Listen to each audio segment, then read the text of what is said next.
Good afternoon. Welcome to the Washington Outsider. With you today is the host, Irina Zuckerman. I'm the editor-in-chief of the Washington Outsider. And with us today is our special guest, Dr. Maria Omelicheva. She's a professor of strategy at the National War College at the National Defense University. And we're here to discuss a hot button topic, the uprising in Kazakhstan, and in Russia's rapprochement with Central Asia. There's been a lot of discussion about the recent turn of events, a lot of disinformation, misinformation, and just confusion about what is going on, how and why. And Dr. Melicheva will clear it up for us. If you could kindly just tell us a little bit about your work before we delve into the discussion. Well, thank you so much, Irina, for your invitation. So I am a political scientist, but by training, my research and my teaching focuses on a range of the so-called soft security issues. So I've conducted research on terrorism, counterterrorism, organized political violence, organized crime to include drug trafficking, and also intersections of these issues among themselves. So the intersections of terrorism and drug trafficking and the so-called nexus. So a lot of my research focuses on Central Asia. This is where my geographical expertise lie.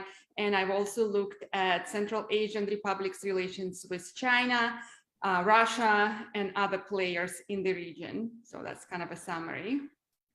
Excellent. This is a perfect for our topic today because to some extent it involves some, if not all, of these elements. Kazakhstan is a country that, to put it mildly, not very well understood by Western countries. After the breakup of the Soviet Union, the resources that the State Department and universities once devoted to Soviet republics have been channeled elsewhere, and a lot of expertise on Central Asia has simply not been highlighted in foreign policy discussions in Washington. I don't know how many people outside the expert circles understand the context in Kazakhstan, its political, economic context, social issues in general that led up to the current developments. For most people, it seemed like a rather shocking occurrence. I'm not sure that is entirely the case. If you could tell us a little bit about the general situation before the uprising. Absolutely, I'll do my best to summarize a long and complex, almost 3-decade history. So Kazakhstan became independent in 1991 as the result of the Soviet Union dissolutions, and the Central Asian republics, which include Kazakhstan, but also Kyrgyzstan, Tajikistan, Uzbekistan, and Turkmenistan, are known as the so-called kind of reluctant secessionists. They didn't want to be independent at the time when the Soviet Union fell apart. And Kazakhstan at the time was ruled by Nursultan Nazarbayev, who happened to be able to retain his power for nearly 30 years. So from 1991 until 2019, when Nursultan Nazarbayev stepped down, it was ruled by the father of the nation. That's the title, al-Basi, that he acquired, I believe, in 2010. Politically speaking, Kazakhstan has been known as the so-called soft authoritarian country. I mean, it has lots of vestiges of authoritarianism because it has been ruled by Nazarbayev and Nazarbayev's successor. So in 2019, there was a staged or orchestrated political transition. So Nursultan Nazarbayev stepped down, and there was an appointee, the current president, Tokayev, who was elected in a kind of a quickly concocted elections that same year. But it is important to understand that this past 2.5 years, the country was in the situation of a duumvirat.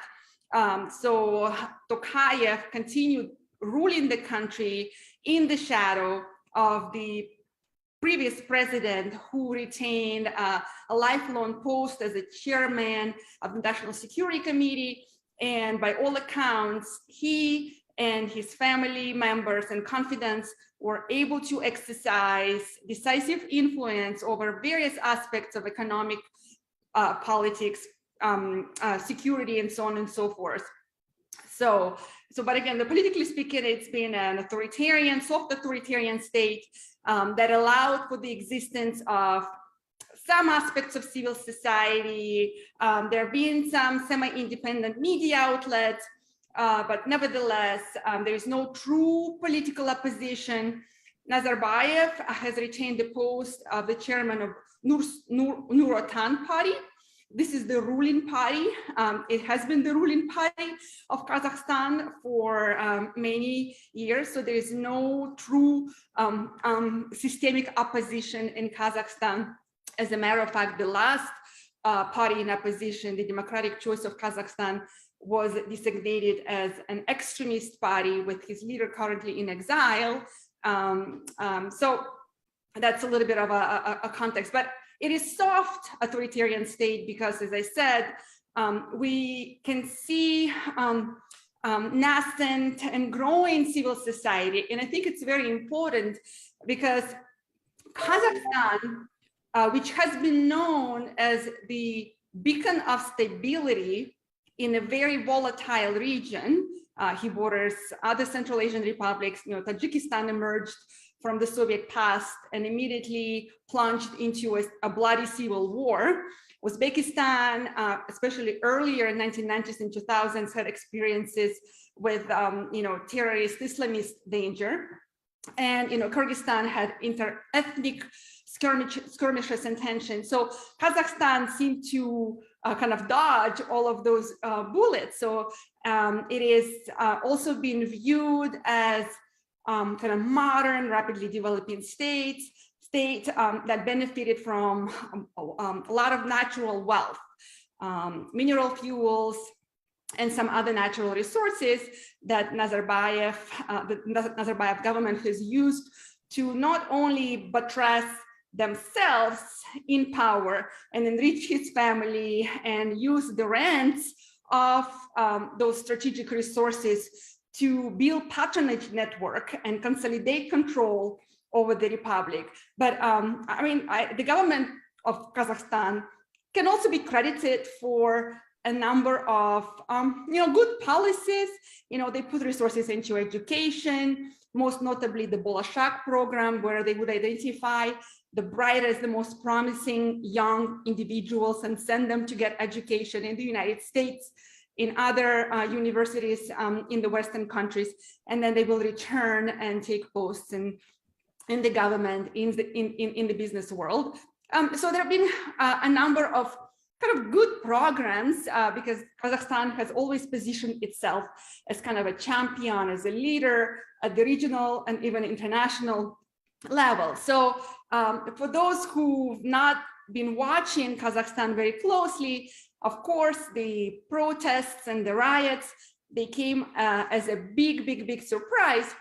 But I think it's important to understand that if we watched Kazakhstan closely, we would have noticed that stability has been kind of a facade covering lots of fissures and fractures within political elite, but also growing popular dissatisfaction with the state of governance, with the state of economy. So there is an institution that tracks protests in Central Asia, and the data shows that Kazakhstan has actually seen the highest level of mobilization. Kind of the sheer number of protests in the past 2-3 years in Kazakhstan has been highest in Central Asia. And a lot of those protests have been over economic grievances. So, low pay, growing economic disparity, environmental degradation. But of course, there are also political grievances over kind of the continued rule of the Nazarbayev clan, and I use clan very loosely here.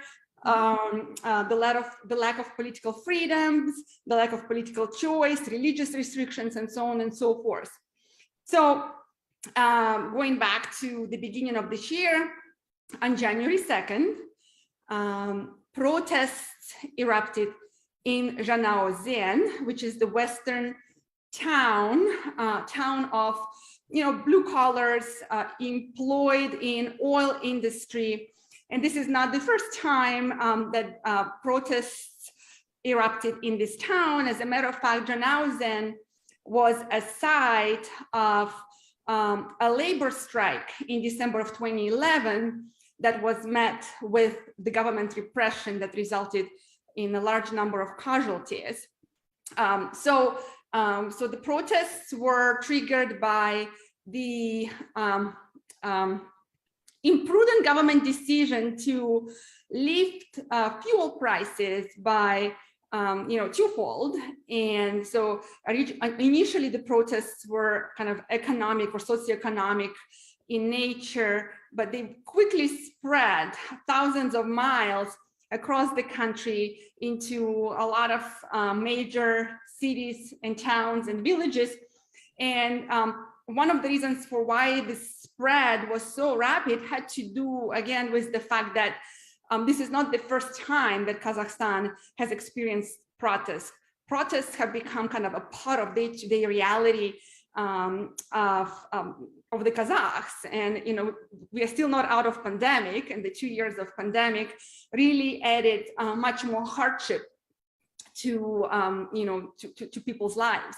So because there were already lots of precursors for rapid mobilization, protests, peaceful protests spread across the country. A lot of them continued in the western part of the country. And then, so fast forwarding 3-4 days later to January 5th, 6th, and 7th. So Almaty is known as kind of that business and cultural hub of Kazakhstan. It used to be a capital of Kazakhstan before the capital was moved to Astana, now Nur-Sultan. But it's still known as kind of the second capital of the country. And it's very close to the border with Kyrgyzstan. And Almaty protests initially were peaceful as well. Then based on all of the available evidence that initially transpired on Reddit and Telegram, Kazakhstan was under the informational blockade. So for a long time, we didn't know exactly what was happening on the ground, but the citizens on the ground who were able to access, they tried to post, pictures, videos, and their observations, but there seems to be kind of a consensus that at some point during the protests in Almaty, a mob of rioters, some of them out of town, showed up and began instigating violence, looting, setting cars on fire. And again, it's very difficult to piece everything together, but we also know that at some point Almaty police kind of disappeared and allowed that mob, those rioters. That is, I don't want to present it as if this mob was organized and somehow homogeneous. It could be like different, people of different walks of life and stripes. But the fact of the matter is that there were peaceful protesters and there were individuals who were clearly there to hijack demonstrations and instigate violence. And so violence escalated. We know that there were the attacks on the on Nazarbayev's residence, on the Akim, on the government of Almaty. Then the rioters began advancing towards the airport, And it was in this heat of violence and standoff, then the kind of police security forces came back. And so it was in the heat of the standoff that Tokayev, the president of Kazakhstan, issued an urgent appeal to Russia and Russia-led collective security treaty organization to send in peacekeeping troops. So let me stop here so that I can pick in any place where I left, and I can continue kind of piecing it together. Yeah, there is a lot there. I wanted to go back a little and just to clarify a point. My understanding from the reporting that I've seen is that one of the catalysts for these protests and even the initial peaceful response were the rising prices, especially the triggering point was the LNG rise after the New Year's, and that the government basically had an opportunity to formulate a proactive response to grievances in the beginning, but miscommunicated and mishandled the situation. Could you elaborate on what that was all about? Yes, so indeed, the trigger for protests was spike in the prices on liquefied petroleum gas, which I believe is used for fueling cars. So it's just a basic necessity. And so again, we have some speculations as to why the government made these poorly calculated decisions. Some suggest that it had to do, okay, so let me take a step back. I mentioned that President Nazarbayev was able to consolidate and retain power by placing his family members' confidence into the key strategic posts in the government and in the industries, telecommunications, transportation, mining, extraction of energy resources, and so on and so forth. Not going into any kind of detail, but a lot of decisions concerning the prices of energy resources continue to be made with a lot of input and influence by the members of Nazarbayev's family.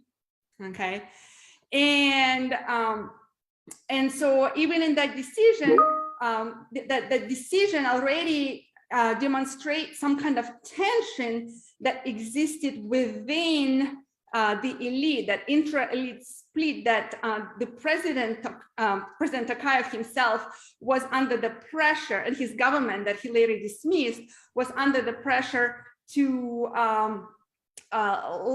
free up the energy prices, knowing that that was going to generate a lot of public angst. So was it an oversight? Was it a miscalculation? Some speculate that it was actually a deliberate decision with an understanding that I was going to provoke protests. Mm-hmm. So there was already something cooking within elite, and that some analysts interpret it as members of one group of political elites trying to take power away from Tokayev and his supporters. So yes, that was the decision that triggered the protests, but there is still a lack of information for us to fully understand. And I don't know if we will ever be able to put all pieces together to fully understand why the government made this decision, who was behind the decision. Was it calculated or was it miscalculated? So as a result of the police inaction in the face of violent rioters who seem to have appeared and taken advantage of the situation, we see that one of the heads of the security was accused of treason. And there is speculation that there are individuals in the government who were, prior to these events, responsible for basically taking control of some training camps for extremists in the mountains, and that supposedly perhaps some of the riots came via those individuals and those people were trained in those camps. What is the relationship between all these factors, if there is any? Yes, so I should be very careful kind of trying to comment because this is one of those areas where compelling evidence is very difficult to come by.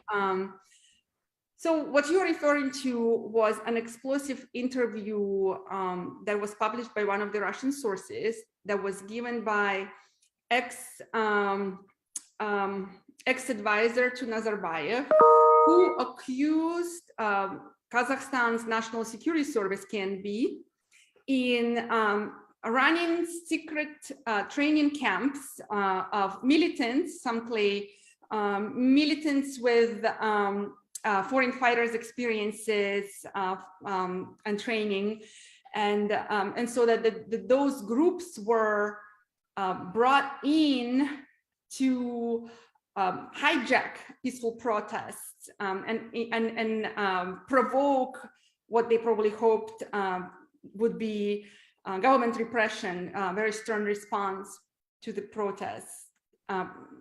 So what do I think about that? Okay, so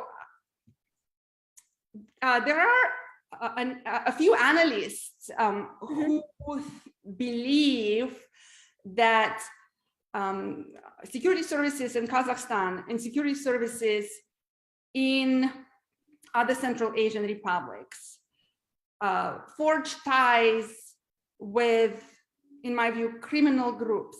I wouldn't go as far as to claim Islamist groups, but it is quite common. So you know, there is a lot of corruption, there is still a lot of crime, and especially at the local level, as we were transitioning from the 1990s, where you know, thieves and laws that survived you know, the Soviet past exercised tremendous control over, you know, commerce, you know, because of the weakness of the state institutions, weaknesses of law enforcement. They also provided kind of protection services to businesses, help to adjudicate various kinds of conflicts of, you know, business interests and so on and so forth.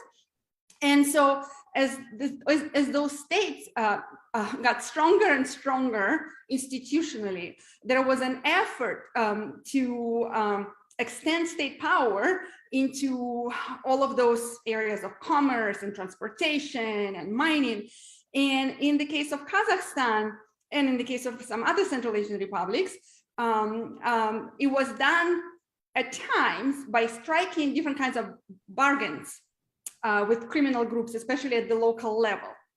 So my colleague and I, we did interviews in Kazakhstan and Kyrgyzstan, in Tajikistan. So there is evidence that seems to suggest that even in Kazakhstan, there is a degree of infiltration or of crime, criminal interests, you know, local governments and businesses, or there is a collusion of state, especially at the local level, with criminal interests. And I personally think that this is something that we should keep an eye on. It's an important factor to consider, because there is this remaining puzzle as to how and why protests were hijacked by those violent non-state actors. Who brought them? You know, how did they happen to be there so quickly? Why didn't police and security forces respond rapidly enough to those provocations and put those riots down? So there are all of these questions, and we witnessed a similar situation in 2011 in Janaozen that I already mentioned. There, the strike was peaceful, but then there is extensive reporting that suggests that at some point out-of-towners came in, instigating violence, and that violence provoked state repression. And that was at the time attributed to the local governor, Akim, who was later accused in forming and leading a criminal organization who wanted to use that organized violence as a way to put pressure on the local and national government to shift kind of the level of authority that he and his underlings had over important decisions in Janaozen and in the energy sector. So we've seen examples of how criminal interests can be mobilized by political elites when it is in their interest. So I would not completely dismiss this scenario. I don't want to say that violence was criminal in nature, but there was an element of criminal mobilization by, somebody in political elite. And we also know that some members of the Nazarbayev clan, of Nazarbayev family, to mention his nephews, they had strong connections to criminal interest in Almaty.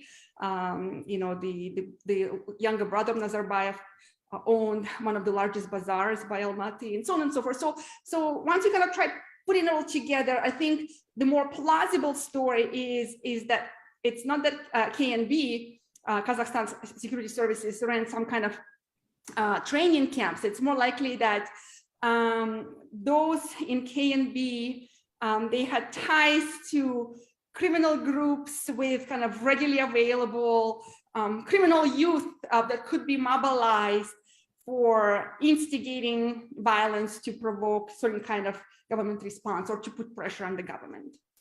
And after, by the way, another interpretation of the same events, putting the onus of the responsibility not on the Nazarbayev interest group, but on Tokayev, who benefited the most from the situation because it gave him an opportunity to finally clear out the Nazarbayev influencers in the government. And basically, there is some speculation that it was an inside job. He basically indicated the police to stand off those people who came in. The rioters were recruited by him and were mobilized to create chaos so that he could impose more authoritarian measures, get rid of Nazarbayev, charge certain people with high treason or whatever, and essentially claim that there are foreign powers and terrorists taking over the country. What do you think is a more likely possibility here? Sure. Again, I think we will probably not know that 100% and not anytime soon. So there are competing explanations with regard to whether Tokayev was on defensive, that it was anti-Tokayev coup d'etat by elites within kind of Nazarbayev's family, post-Nazarbayev elites, or if Tokayev was on offensive and that he exploited the tumultuous, very volatile situation to consolidate power in his hands. I think regardless the explanations, Tokayev, at least for the time being, seems to be winning, but we don't know for sure yet as to whether or not he's going to be able to retain power. But there's an interesting piece of evidence that I want to bring up. I think it's very instructive to see which government officials are going to be sacked, who've been sacked, and who is going to be let just go free, right? Because Masimov, the head of the KNB, Kazakhstan National Security Bureau, he was sacked and accused in treason, but his deputy, one of the nephews of Nazarbayev, is still untouched. So, so then again, it raises more questions than it answers, because if it was kind of Nazarbayev's clan's coup d'etat against Tokayev, then why would some of the members of the family who we would think of as kind of behind those violent rioters are still not touched? So there are lots of questions. But again, I think at this, from today's standpoint, there was clearly those episodes of violence were weaponized by political elites in Kazakhstan, who've tried to take advantage of the opportunity presented by that volatile situation to either consolidate or try to take away a power authority at the national level in the country. And at least at this point, Tokayev seems to be having kind of the upper hand, but we don't know if he's going to be able to retain power. There is indeed a lot of speculation about inter-clan dynamic, about rivalry, not only between different clans and families within those clans, but even members and their allegiances. Some have even posited that Nazarbayev's own two of his daughters had competing loyalties, so to speak, to different families, and that this has resulted in a very complicated web of relationships within the government, with different, even foreign kind of leanings in terms of policy and so forth, which could explain some of the confusing elements of this situation. And of course, there's been a lot of talk in the last couple of years about the Central Asia in general and Kazakhstan as well, as part of its shift towards more Russia-leaning policy as opposed to kind of independent policy. There's also the discussion of China's involvement and whether or not that has spearheaded Russia's pressure to kind of try to reconsolidate power more, because Kazakhstan's much of its trade was heavily dependent on China in recent times, and Russia may have felt pressure to kind of compete for influence given this position. What precipitated, do you think, this shift? Was it just Russia's own effort to include the countries in things like the Eurasian Economic Union and the Shanghai Cooperation Council, along with China actually, but were there other interests at play? Sure. So Russia has always, since Putin's ascent to power, Russia's involvement in Central Asia, I would say, has been driven by a security interest for a while, until the crude oil prices began falling. Russia took advantage of its nearly exclusive position.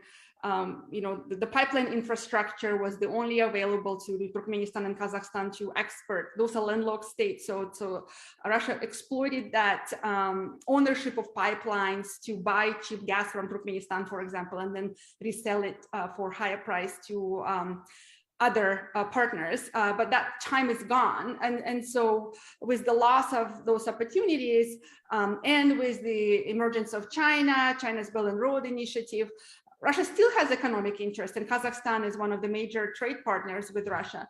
But Russia has given up its economic positions to China willingly, I would say. I mean, grudgingly, but willingly. So there are still some economic interest, but mostly in the area of sale of arms. So it's kind of overlapping with security. But definitely, Russia has been trying to portray itself as the only guarantor of stability and security in Central Asia. Not only security and stability from, for example, Islamic incursions, so the fast and chaotic withdrawal of American troops from Afghanistan last year, that was another opportunity for Russia and Russia-led CSTO to kind of position itself as the only state in the position to provide security and stability to the region. But the Kremlin has also positioned itself as the protector of the regimes. So the first president of Kyrgyzstan, for example, Askar Akayev, he when he fled the so-called tulip revolutions, he ended up, and he's still in Russia. So there is kind of that unofficial, unspoken guarantee that the Kremlin has provided to those authoritarian leaders that it's going to back them up. And it's interesting that Putin and Nazarbayev, they've had pretty good relationships. And Nazarbayev has done a great job with Kazakhstan's multi-vector foreign policy to position Kazakhstan as kind of an equal partner to Russia rather than kind of an underling of Russia. And Putin chose to side with Tokayev, not Nazarbayev, which is an interesting choice by the Kremlin. but I think Russia also has kind of that identity-based or even like destiny-based views on Central Asia, that it's kind of predestined to play a role.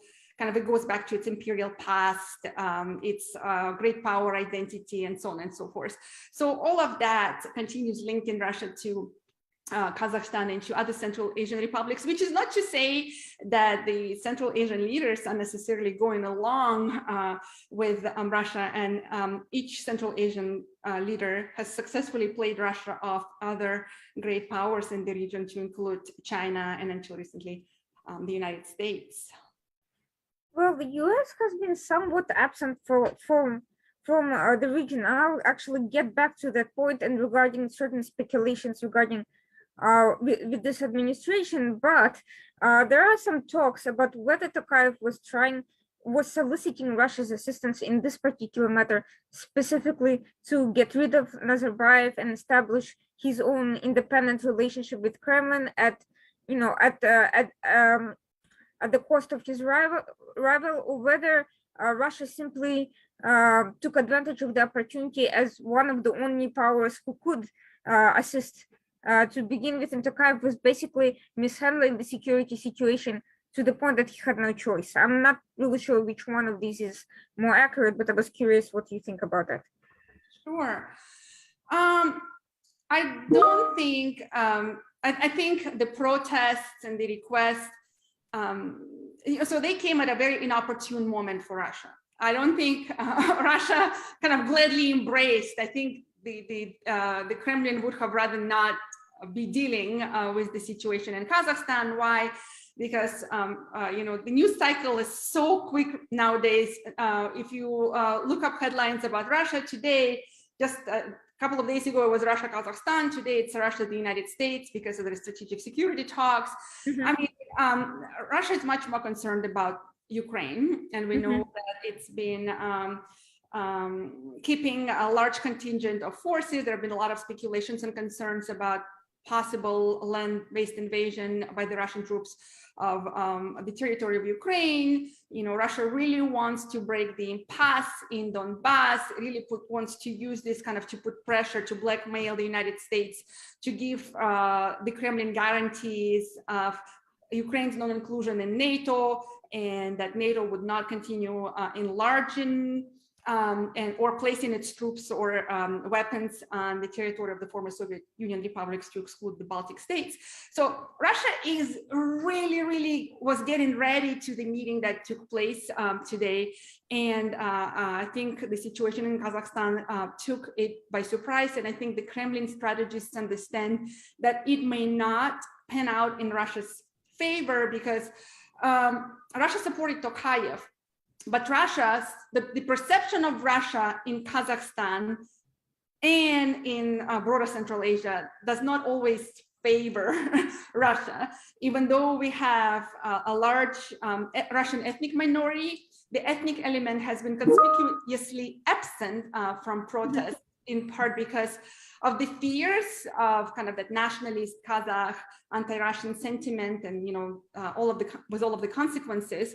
But so there is a fear that Russia will be perceived as an invader, as a meddler in the domestic politics, and Tokayev will be discursively linked to Russia, and that can be weaponized by Tokayev's opposition to bring him down.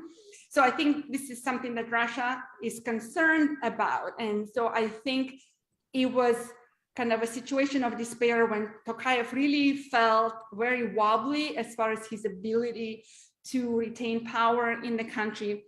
But he also made a smart choice of not allowing I'll call them these peacekeepers, because they're officially called peacekeepers, the Russian. So they were not put in the middle of the streets in Almaty to shoot at the protesters and rioters.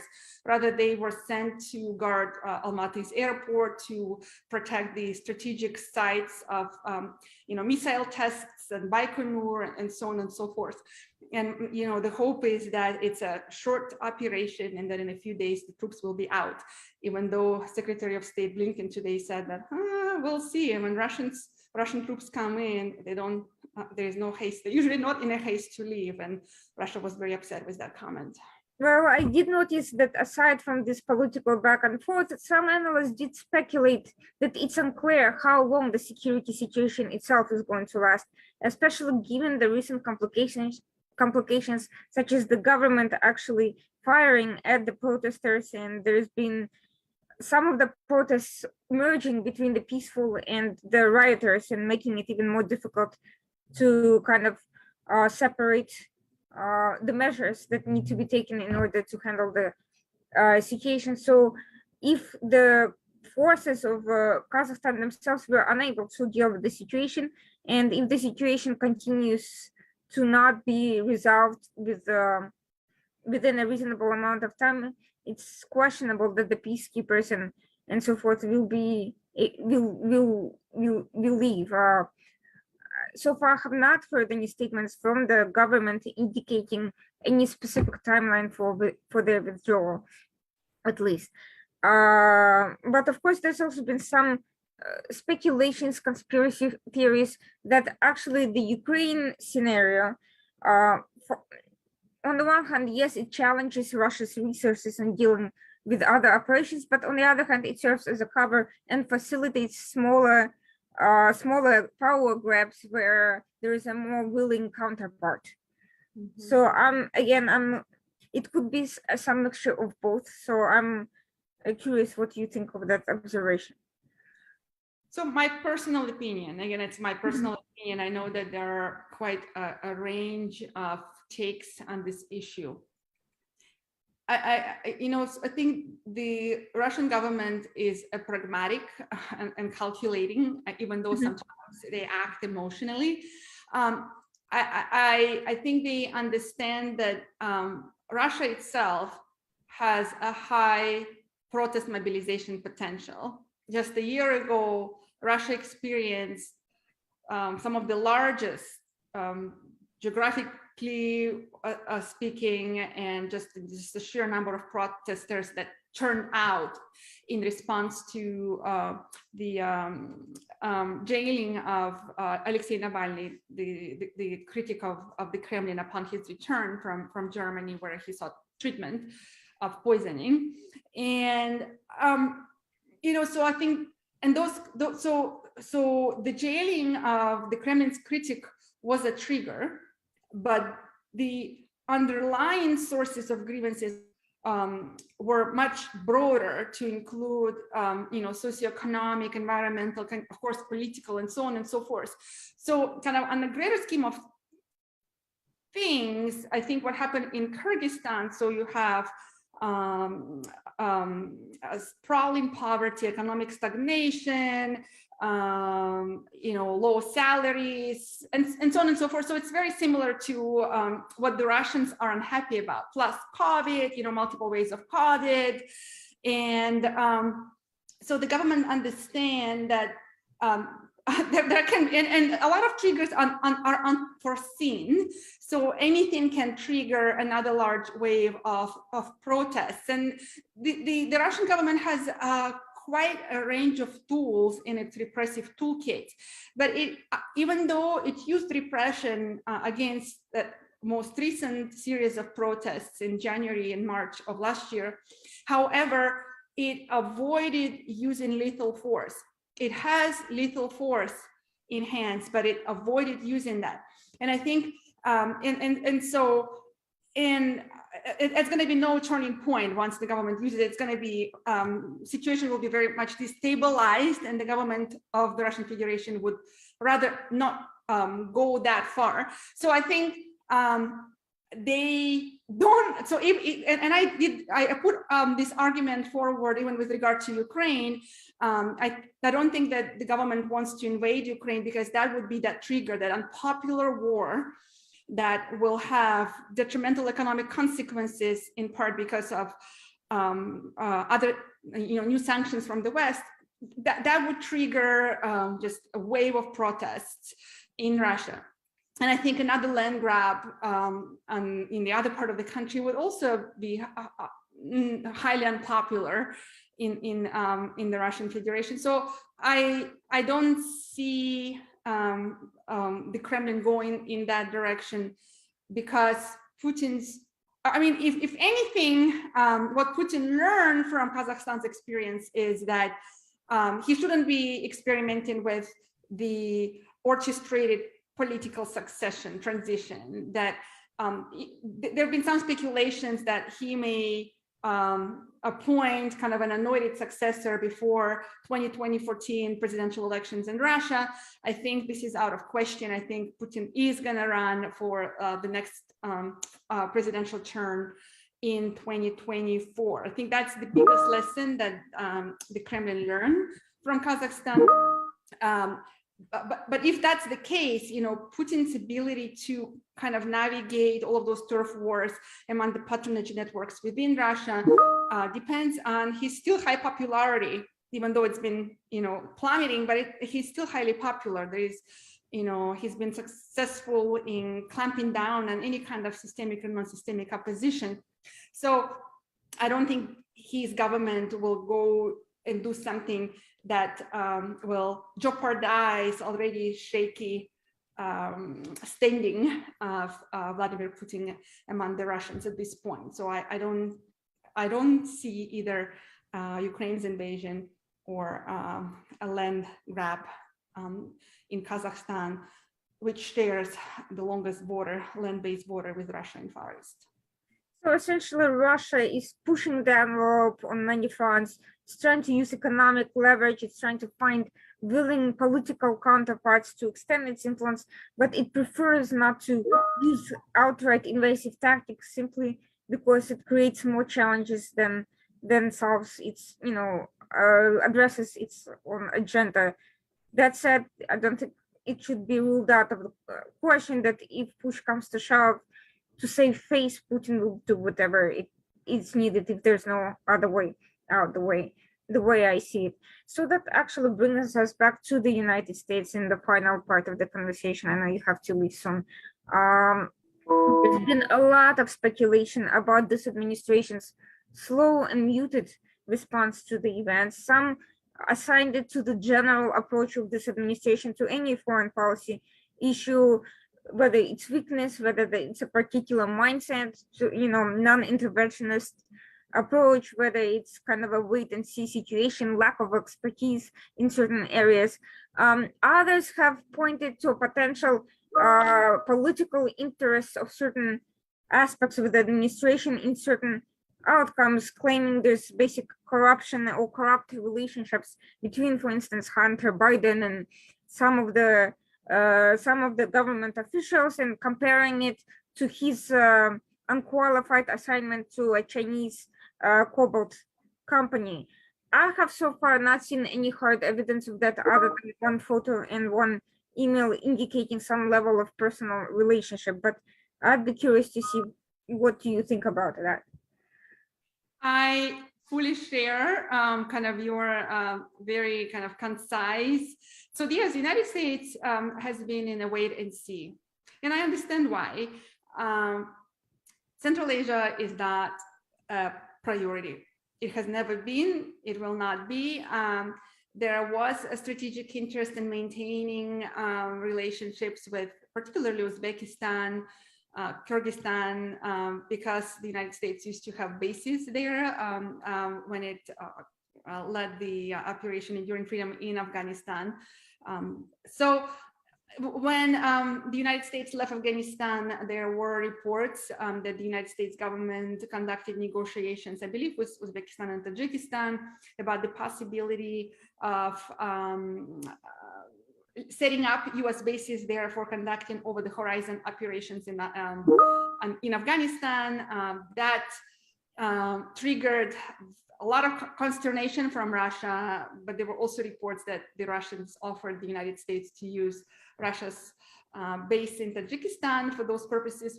But that was kind of the last kind of spike of news involving U.S. relations with Central Asia. The United States has a lot of problems domestically. Biden's rule, Biden's cabinet priorities have been domestic. Even in his interim strategic guidance,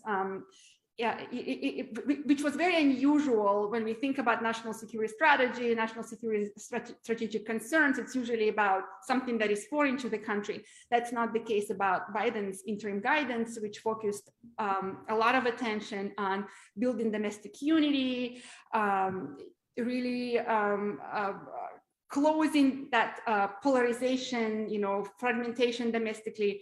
And when we speak about foreign priorities, it's of course in the Pacific, China. It is revitalizing alliances with European partners. Central Asia is just not there. And so I'm not surprised not see much coming out of American administration. There will probably be some kind of statement from the Department of State, but at this point, and again, right now, I think they don't want to divert, Russia's attention on any kind of statement regarding Central Asia because they just spent 7 or 8 hours negotiating with the Kremlin. That makes sense. Though I wonder if there's a wider perception, for instance, in the U.S. political circles about the significance of Putin's and Kremlin's recent rhetoric concerning some of the issues regarding Kazakhstan, which kind of builds on that identity-based project that you've mentioned, as well as the appointment of General Serdyukov, who people perceive to be his appointment as significant because of where he served prior to that, and as an indication of Russia's long-term ambitions or some sort of collusion or organized nature of the current development. Is there, first of all, what do you think about yourself, and is that a wide perception, or is that just basically not taken very seriously? Okay, I think anything that happens in Russian politics lends itself to different interpretations. We can interpret Serdyukov's reappointment as assuming that that was a step up, and that indicates Russia's shift in geopolitical interest onto Central Asia. But it could also be that Serdyukov was demoted, and it simply means that it's not to suggest that Russia is going to refocus on Central Asia, but rather kind of goes along that someone who no longer is useful or perceived to kind of fall out of with the president is now demoted to a position of lesser significance. So you can always interpret that those moves in different ways.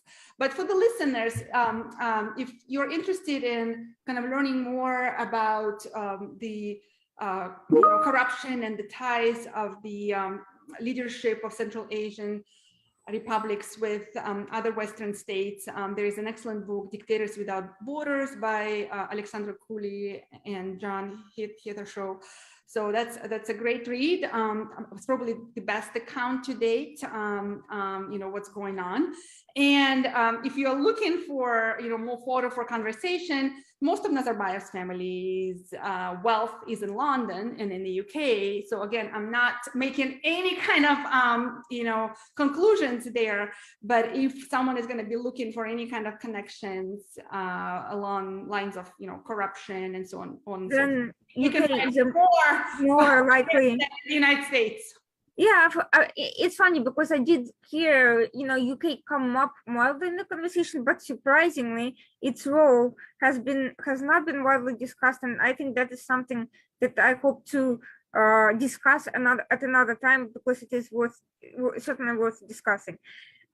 Thank you so much for your time today. This was absolutely thought-provoking, enlightening, and I'm really glad to be able to separate between rumors, reasonable possibilities that are still remain to be seen, and the hard facts as we know them, because in a rapidly developing scenario, it's not always easy, and the internet unfortunately lends itself to more to conspiracy theories than factual dissemination of factual material.